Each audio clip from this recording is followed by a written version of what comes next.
ज़ावुत्स्काया ज़ेविचनासच। जी हाँ, इलेक्टोरेट राम ने हमें ज़ावुत्स्काया 19 के सामने स्टॉप पर उतार दिया। उर्दू या अंग्रेजी में इस सड़क का नाम प्लांट रोड है और 19 नंबर बिल्डिंग ही वो अस्पताल है जहाँ हमें जाना था। 5-6 मंजिला इमारत। हमने वो खिड़की खटखटाई जो बाहर से आने वाले मेहमान खटखटाते हैं।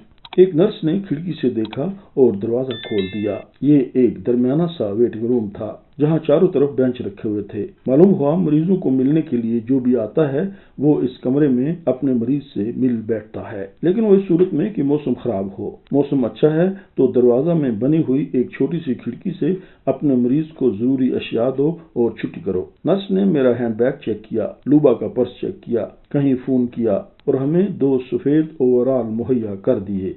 हमने अपने कंधों पर डालकर एहतियात का अमली मुजाहरा किया। मुझे बताया गया कि नर्स ने इसलिए हमारे बैग चेक किए हैं कि अस्पताल के अंदर सिगरेट और शराब ले जाना मना है। हम दोनों चौथे फ्लोर पर चले गए। स्टाफ रूम में 3 नर्सों ने हमें घेर लिया। लूबा ने मेरी फाइल दिखाई। उन्होंने मुझे खुश आमदीद कहा और ये कि वो सुबह से हमारा इंतजार कर रही हैं। एक कमरा जिसमें 2 बिस्तर लगे हुए थे, वहाँ एक ठिगना और थोड़ा मोटा सा शख्स लेटा हुआ था। खाली बिस्तर की तरफ इशारा किया गया कि वो मेरा है। मुझे मॉस्को में होटल मशरक का तजर्बा था। मैंने इधर उधर देखा और बताया कि मुझे अटैच वॉशरूम चाहिए। कॉमन टॉयलेट या कॉमन बाथरूम मसला हो जाएगा। लूबानू ने बताया कि मैं पाकिस्तान से हूँ और मुझे वीआईपी सर्विस मिलनी चाहिए, वरना सरमायादार दुनिया में सोवियत यूनियन का इमेज खराब हो जाएगा। उन्होंने कहा हमारे सारे अस्पताल में तमाम मरीजों को एक जैसी सहूलतें मुयस्सर हैं। बहरहाल हम कुछ सोचती हैं।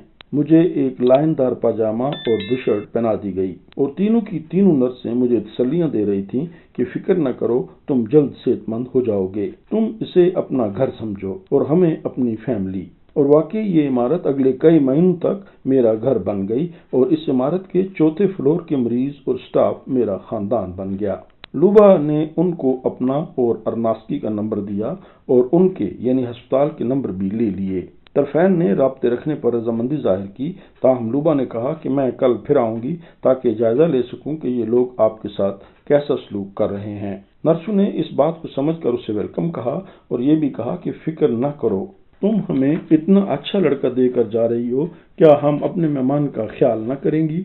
सब ख्वातीन मुस्कुराने लगी और दूसरे बिस्तर पर लेटा हुआ ठिगना शख्स बस हमें टिक टिक देखे जा रहा था। लूबा ने उसका नाम पूछा। वो निकोलाई था। निकोलाई ने पहले तो कहका लगाया, फिर कख्त सी आवाज में कहा, फिक्र न करो, मैं खुद इसका ख्याल करूंगा, सरमायादारों से निपटना हमें आता है। मजाक वगैरह होता रहा। लूबा ने जब उसे बताया कि मैं ट्रेड यूनियनिस्ट लीडर हूँ तो वो संजीदगी से मेरे साथ बात करने लगा। बहरहाल जब तक लूबा रही सब लोग गपशप लगा रहे थे। तब फिर वो चली गई और मैं बिस्तर पर बैठ गया। मेरी जेब में मेरी छोटी सी डिक्शनरी थी, यानी मेरी लूबा मेरे साथ थी। उसकी मदद से हम दोनों ने चंद बातें की, लेकिन जल्द ही थक गए। फिर एक नर्स आई और मुझे उसने एक कमरा दिखाया। कमरा छोटा सा था लेकिन माकूल था। सबसे बड़ी बात थी कि अटैच वॉशरूम था। मैंने सारे लाया, वो खुश हो गई। चंद मिनटों में तीनों नर्सों ने उसको वॉश करना शुरू कर दिया। कोई 1 घंटे के बाद मुझे बुलाया। अब के कमरे की हालत ही दूसरी थी।